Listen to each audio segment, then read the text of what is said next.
Welcome to The Secrets of Success. By following the proven techniques of the guests who appear on this series, you'll learn that even successful people run into detours and failures, and how you can apply their success techniques to change your life. You're now listening to the most unique show on radio, the show dedicated to making you a success. Should a leader be a warrior, rebel, or a saint? We'll find out today from our guest, Moshik Temkin. Moshik, thanks for being with us today. Thanks for having me, Bill. Now, you teach a course in leaders and leadership in history. And tell us how that came about, because it's such an interesting topic. Well, thanks for asking. Yeah, I teach a course called Leaders and Leadership in History. I teach it primarily at Harvard, the Kennedy School at Harvard, and now in other places in the country and the world. And really, it came from I'm a trained historian. But I teach all kinds of students from all walks of life who are professionals, and they're in government, they're in business, they're in the professions, they're from all over. And I wanted to make history relevant for them. And these are people who are leaders in their fields, or they want to be leaders in their fields. So about a decade ago, devised a course that I called Leaders and Leadership in History, and it took cases of leaders in history, leaders in moments of crisis, facing challenges, facing problems, and together I wanted us to examine how leaders in history tackled problems. And so I started teaching this, and it took off. It became kind of a popular course, and then I started teaching it in other places outside of Harvard, and it became took on a life of its own, and eventually it turned into a book that I just written. So, and of course, that's the book we're talking about today, Warriors, Rebels, and Saints. And you're very modest about it, but from what I understand, it's a very, very popular course. And of course, with good reason, because I guess everyone wants to know what makes a good leader, what leads to good leadership, et cetera, et cetera. So I guess we're going to hear words from the master. Do leaders make history, or does history make leaders? Yeah, that's the question that I pose at the very, very beginning of when I start teaching, because we have to think about this very, very hard. We think about leaders in history, great leaders. You think of an Abraham Lincoln, you think of a Winston Churchill, you think of a Martin Luther King Jr., and you say, well, these people really made history, right? They changed the world. We can't even understand the world today without looking at these important leaders and transformations that they made, and the impact that they had, and the obstacles they overcame, and all these great things. But then we also, as serious people, we want to understand, wait a minute, how did these people even become leaders in the first place? Where did they come from? What sort of personalities did they have? What characters did they have? What childhoods did they have? Who taught them these things? What gave them the confidence? And so to understand those things, you have to know history. You have to know how the history made the leader. Because every important leader comes out of a particular, moment in time. So these two things happen at the same time, so we focus on leaders making history. We also focus on the history making the leaders. And the truth is, Bill, that both answers are correct. History makes a leader, and the leader makes history. I guess all of us, when we went to college or graduate school, if we take a course, we look to come out with either some formulas or theories or something we can put it in a box, so to speak. Are there any rules or guidelines or common qualities that you would say that if someone in class says, well, I'm here because I want to be a leader, okay, you better do this or have this, or, like a football player would start training before the season, have to run at a certain speed or be able to jump, et cetera, et cetera. Yeah. Well, I have bad news and good news. The bad news is that, unfortunately, leadership, I don't think, is something that you can, hey, I'm going to take this crash course and I'm going to come out of this course and presto, I'm a leader. Now I'm a leader and people are going to follow me wherever I go. And that's just not how it works. You see, in history, leaders have to go through things. They actually have to have experience. They have to face some kind of challenge, face some kind of crisis. And that's how really they become leaders, at least important leaders. So that's the bad news is that there's no shortcuts. The good news is that we can learn from history. We can learn from history about what is successful, what is not successful, what works and what doesn't work. And I'll say, and maybe this is not something which people expect to hear, but if you look at truly great or important leaders in history, these are leaders that emphasized honesty. They were truthful.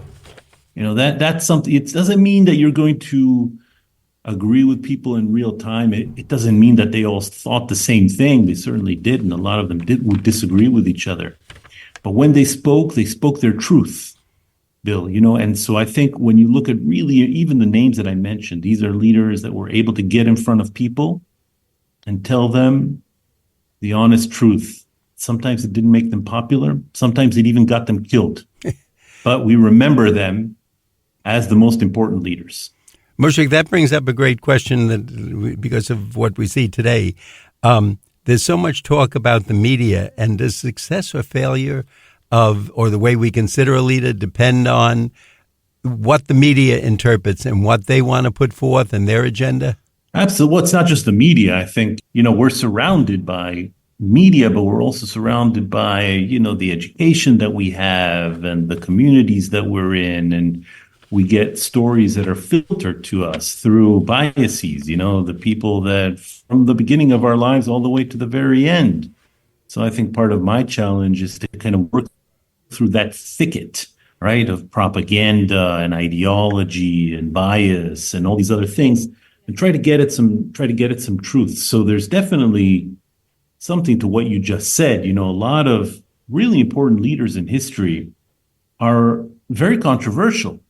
Some people will tell you this was a great leader or a good leader, did good things. And people will say, no, this is actually someone who was very harmful. So I'll give you one example.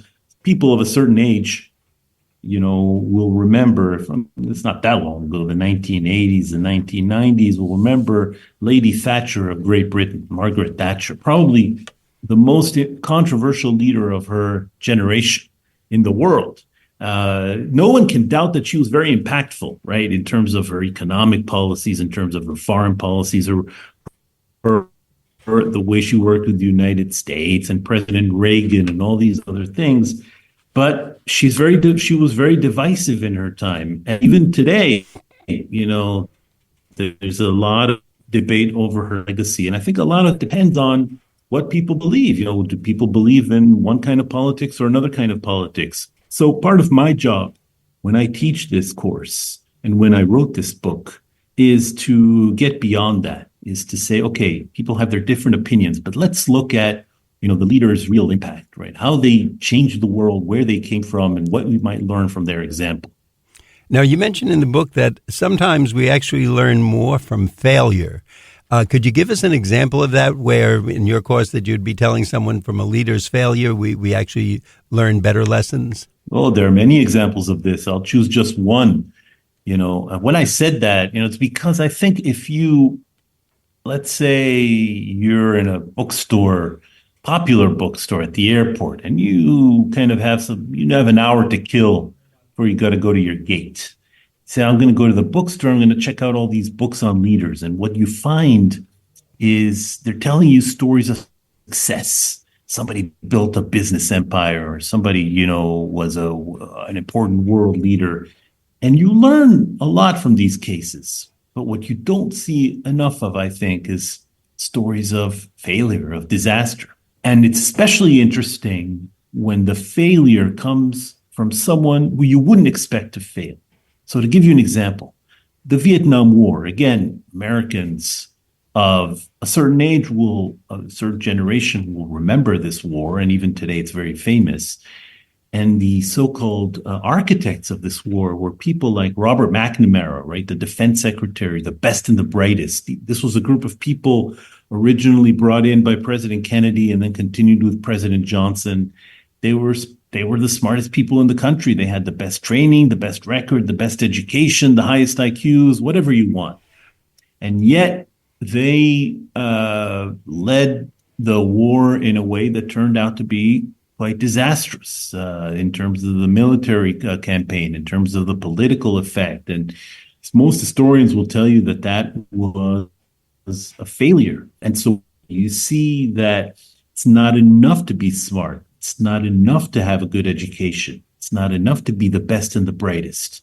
You also have to you have to really think things through, and especially you have to listen to other people. You have to learn to be modest enough to re-examine your thinking, even when you have all the confidence in the world. Moshik, before we go further, I'd like to let our audience know that you're listening to The Secrets of Success on the voice of Nassau Community College, 90.3 WHPC.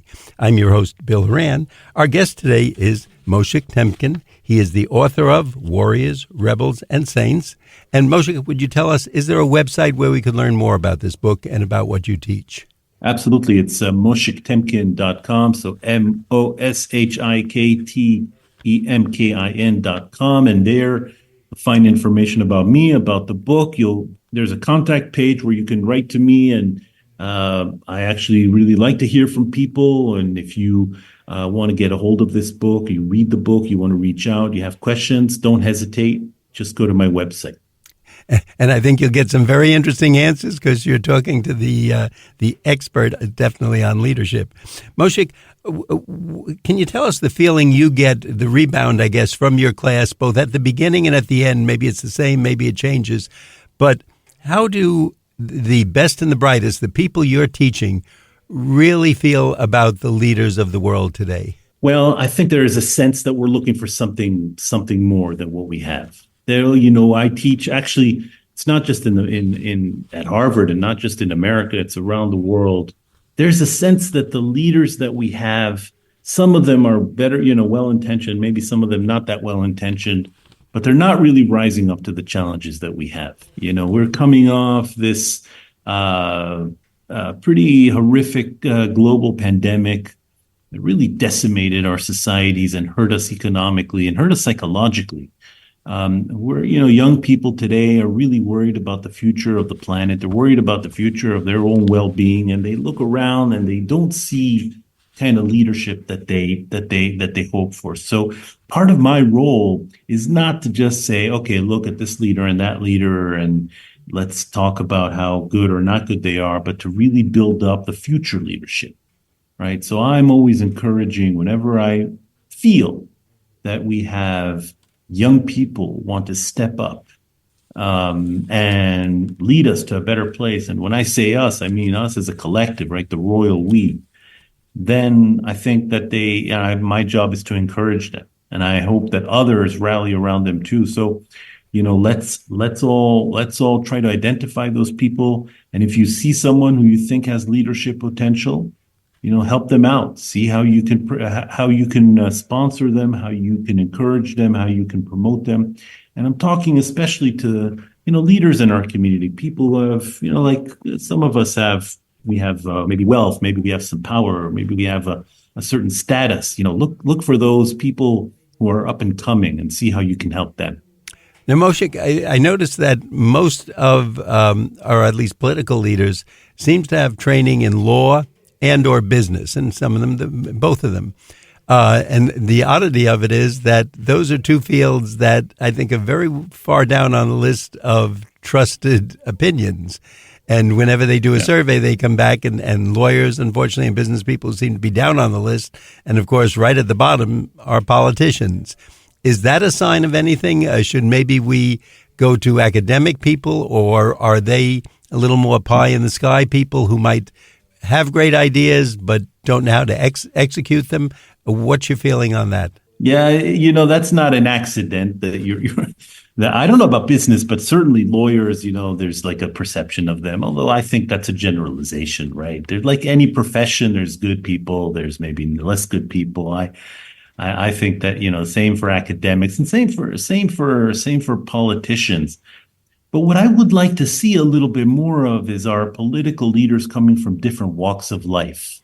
I do feel that, in this country, in America, maybe we make jokes about lawyers, or maybe we talk about business in a suspicious way, but we definitely keep turning again and again to the same kind of class of people, same background, sometimes even the same 2 or 3 schools and universities for our political leadership. And every time we seem to be disillusioned. I think the problem is not with any particular school or any particular profession.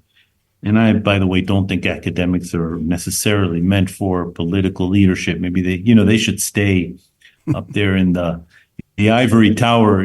That's where they do their best work. But I'd like to see politicians really come from all walks of life. I think that, I'd like to see ordinary people, as it were, different professions try to go into leadership. We're not always, kind of stuck in this rut of having the same sort of, political class reproduce itself and then people getting disappointed over and over again. Now, you talked before about the word honesty, and I think most people would put that down on the list when they talk about certainly political leaders, and depending what other leaders they're looking at.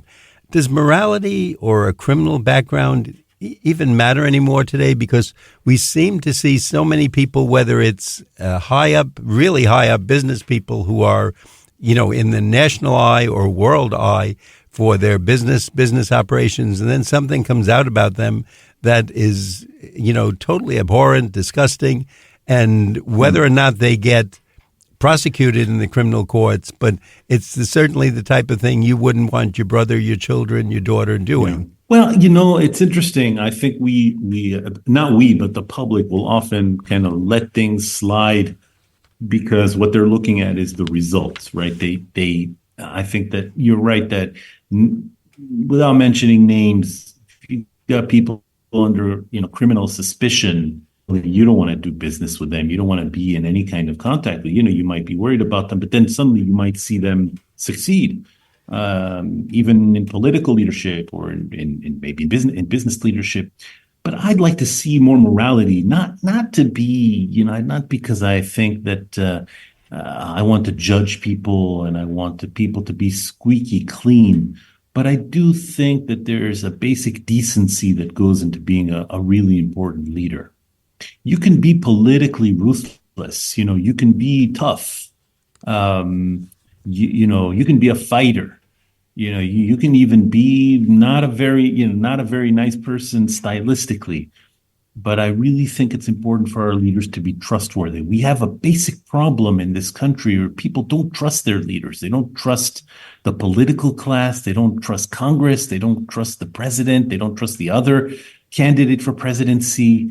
And when you have such a disconnect or such an alienation between the public and their leadership, that causes all kinds of problems, and a society can't really prosper in that situation. So it's a healthy impulse to be skeptical of government, to be skeptical of your leaders, but I really want to create a world, and that's part of why I teach this and why I wrote this. I want to create a world where people are actually proud in their leaders.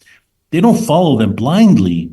They don't have to do whatever they say. But at least you say, hey, I voted for that guy and I was proud to vote for that guy. Or, I look at my representative and I think that I'm really well represented. That sort of thing I think is really lacking today.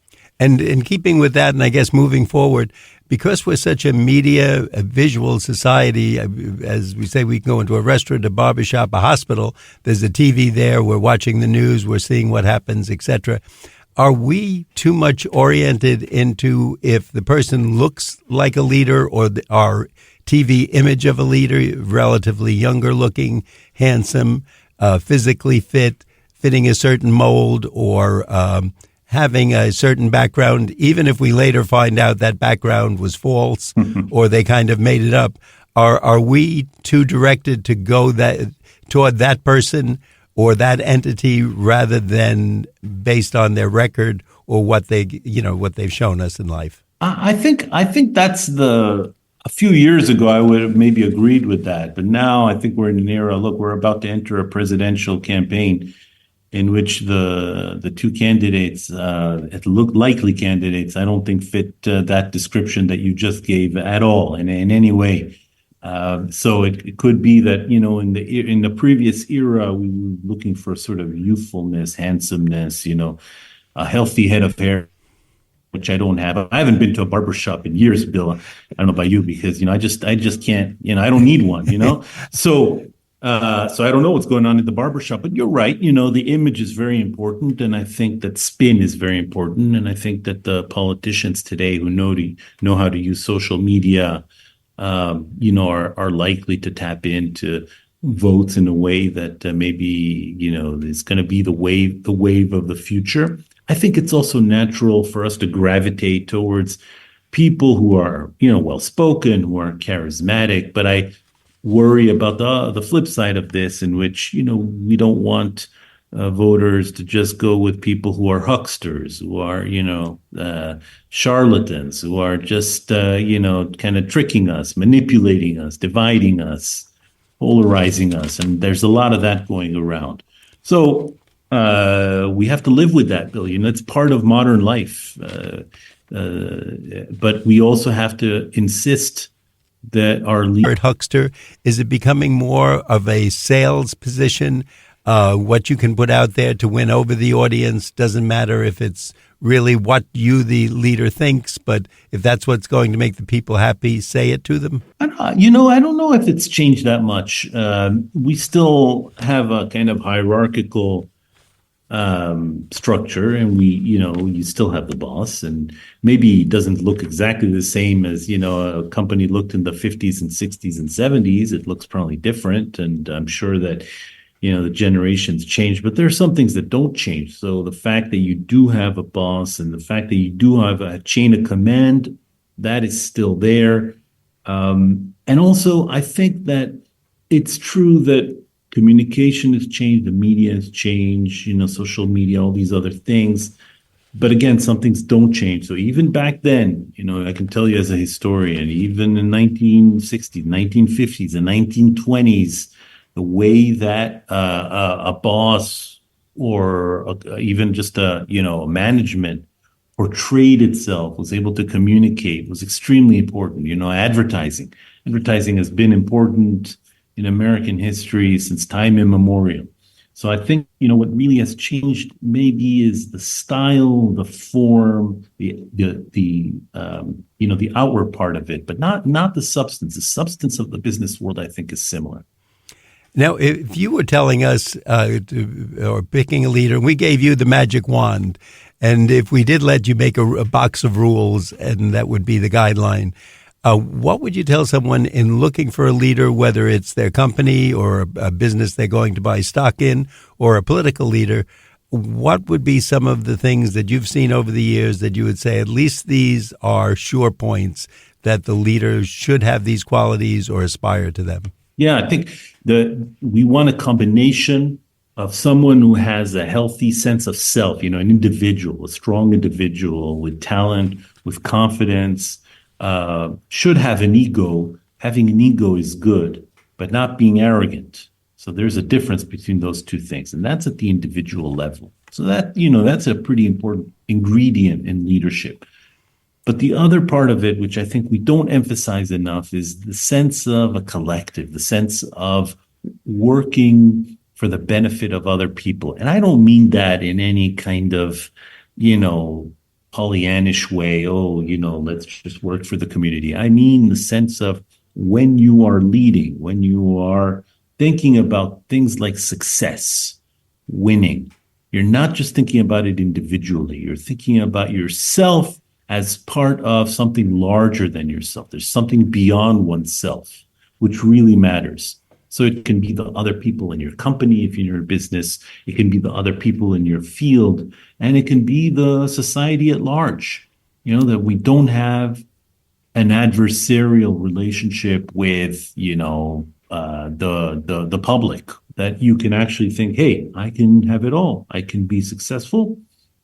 I can be wealthy, I can be powerful, but I can also help the world at large. I think that's, for me, the sort of timeless ingredient for successful and impressive leadership. And now I'm talking about we as the masses, whether it's the voting population or the working public. But in looking at a leader, are we looking too much maybe for the quick fix? Someone who comes in and promises this is going to change tomorrow, apple pie, motherhood, all these things will be perfectly in place. And, realistically, if we stop and think of that, we would like it, but it's kind of hard to turn anything around in that short of a time. Are we looking for pie in the sky when we should be looking, as you said, for honesty? I think I'm a little torn on that. I I don't think that we have serious problems and we have serious challenges, and I don't want to sugarcoat anything. So nobody can come in and tell you they're going to do anything overnight. But I do want leaders who think big, and I do want leaders who are willing to step up and are ambitious and will tell you, hey, I'm not here just to manage things. I'm not here just to kind of keep things afloat. I'm here to make a difference, a positive difference. I'm here to make things better. And so I want that. But I also want a leader who is willing to be honest, as I said before, and say, hey, in order to achieve these goals, we really have to think long-term here.